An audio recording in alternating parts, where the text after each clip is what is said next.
Hello! In this segment, we'll be taking a closer glance into our human condition with a few examples from the real world, predominantly mixed martial arts fighters taking on Aikido masters. Let's start by first listening to this man over here.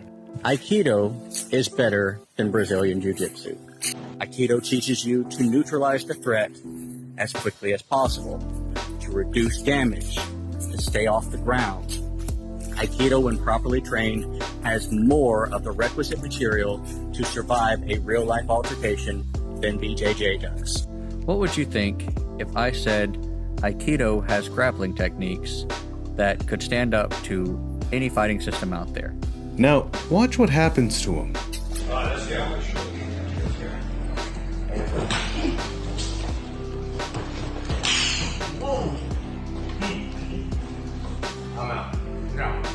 In this mixed martial artist's gym, watch as to how very simple techniques easily handle the situation. It's as if the Aikido master had virtually nothing to return with. Worse yet, no real damage that deterred the fight. It was merely a bit of pain. What does this mean? His martial art has not mentally disciplined him to a point where he can actually handle even a bit of adversity.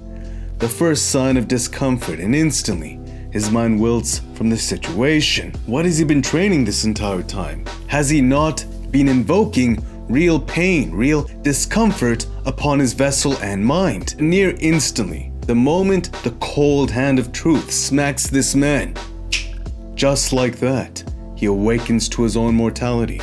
That's just it. I'm certain this discipline brought him a lot of meaning, a lot of value, and to instantly have it ripped to shreds had to be very painful. Honestly, just thinking about that breaks my heart, because what does it mean in end? He is either going to struggle burying himself deeper into the illusion, or he's going to have to admit that he's dedicated a large portion of his life being wrong. For any one of us, that is a terrifying thought, but the reality will always be. The truths of reality are a train time will inevitably reveal. Thus, as beings forged of and shackled by indifferent nature, the least we can do is move out of the way. To move on, watch this here. What is he doing with his hands? I do not understand what is happening, but instantly, an overhand knocks the Aikido master off balance, which from there is surely followed by a jab cross. Just look at his reaction. It's like he's saying, "You got lucky with those punches," shaking it off like he's saying, "You're in trouble now." You know, this isn't a movie. This is a very dangerous environment, and he's subjecting himself to the possibility of very real consequences. Yet, watch how he's refuting how ineffective he was before the MMA fighter. He didn't really have an answer. It's as if he wasn't even trying to convince the mixed martial arts fighter. He was trying to convince himself.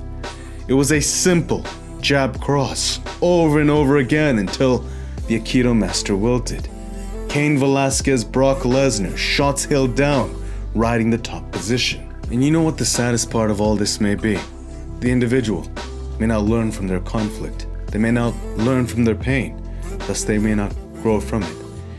Understanding reality is a venture into infinity, but the overarching philosophies when executing is often much simpler than we care to acknowledge.